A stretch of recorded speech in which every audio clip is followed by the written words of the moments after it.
खुलुमबाय लोगोफोर नोंथांमोनखौ फिन खेबसेबाव आंनि मोनसे गोदान भिडिअ बरायनानै लाहरबाय दिनैनि बे भिडिअ आङो मोननैसो रादाबनि आपडेटफोरखौ लानानै फैदों नोंथांमोना भिडिअखौ जोबजासिम नायलां लोगोसेनो भिडिअखौ लाइक खालाम शेयार खालाम लोगोसे नोंथाङा जुदि आंनि चेनेलखौ साबस्क्राइब खालामाखैब्ला अन्नानै चेनेलखौ साबस्क्राइब खालामनानै बेलनि आइकनाव थुना अलाव थुनानै हो फैदो दानिया भिडिअखौ जागायनोसै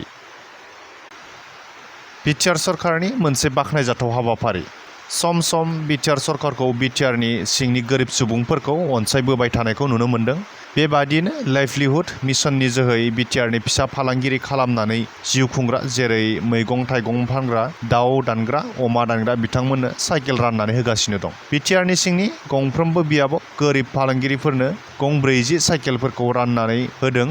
थिग बे लेखायैनो मैयाबो ना फिसिनाय आरो जिब जुनार अनसाय बिफाननिफ्राय 14 नं चिरांदुवार इउपिपिएलनि मावख'आव गंब्रैजि साइकेलफोरखौ गोरिब फालांगिरिफोरनो राननानै हरो बे राननानै हरनाय हाबाफारियाव बिटिआरनि हाग्रा बिफाननि इएम रनजित बसुमतारी बिथाङा बाहागो लानानै गावनि आखाइजोंनो राननानै हरो साइकेलफोरखौ सरकारनिफ्राय बेफोरबायदि अनसुंथाइ एबा हेफाजाबखौ मोननो हानानै जोबोरै गोजोननाय फोरमायदों फालांगिरि बिथांमोना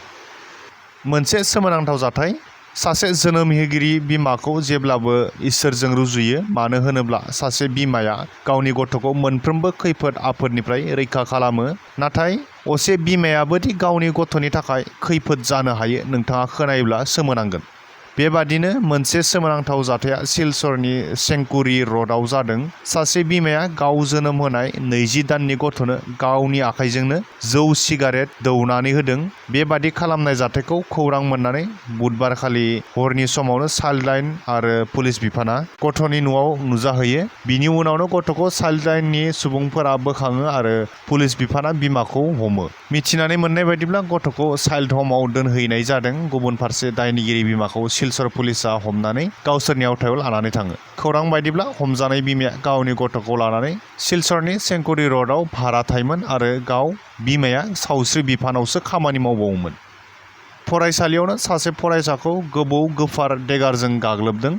मोनसे गिख्रंथाव जाथाय सनारिनि बिनापानि जौसिन फरायसालिनि सिङावनो जायो बे गिथावना जाथाया मिथिनाय बादिब्ला सनारि ओनसोलनि बिनापानि जौसिन फरायसालिनि थाखो 9नि फरायसा भास्कर दैमारि आरो बे फरायसालिनिनो थाखो 10नि फरायसाफोरनि गेजेराव माबा मोनसे फिसा बाथ्राखौ सेलायनाय जादोंमोन बैखौ लानानैनो फरायसालिनि फोरोंगिरिया जेंनाखौ सुस्रांनानै होबायमोन बिनि उनाव फरायसालिनिफ्राय भास्करा सुटि लानानै न'आव थांनानै फरायसालियाव बाथ्रा सेलायनायनि सायाव फोरमायहैयो अब्ला बैखौ लानानै भास्करनि बिदा गेदेर धर्मेन्द्र दैमारिया हानजासे सेंग्राफोर लाना फैनानै फरायसालियाव थाखो 10नि सासे फरायसाखौ देगारजों गाग्लोबफैयो आरो गाग्लोबनानै खारखोमालाङो जाथाय जानाय समाव फोरोंगिरि फरायसाफोरा दंमोनब्लाबो गाग्लोबनायखौ रावबो हमथानो हायासै जाथायाव जोखोम जानांनाय फरायसाखौ देहा फाहामसालिसिम दैथायहरो लोगोसे जोखोम जानांनाय फरायसानि न'खरा सनारि पुलिस थानायाव गांसे एफआइआर होनाय जायो आरो दायनिगिरिखौ साजा होनो थाखाय खावलायो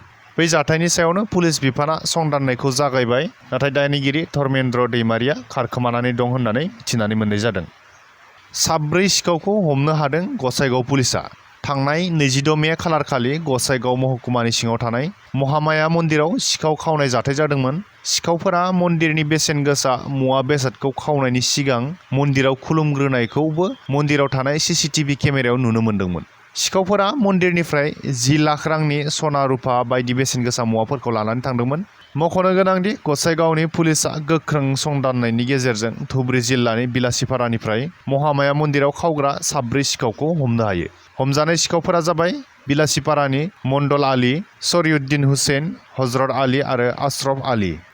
फ्रेन्ड्स दिनैनि बे रादाबनि आपडेटखौ बेखिनियावनो फोजोबथ'नाय जाबाय गोजोन्थों।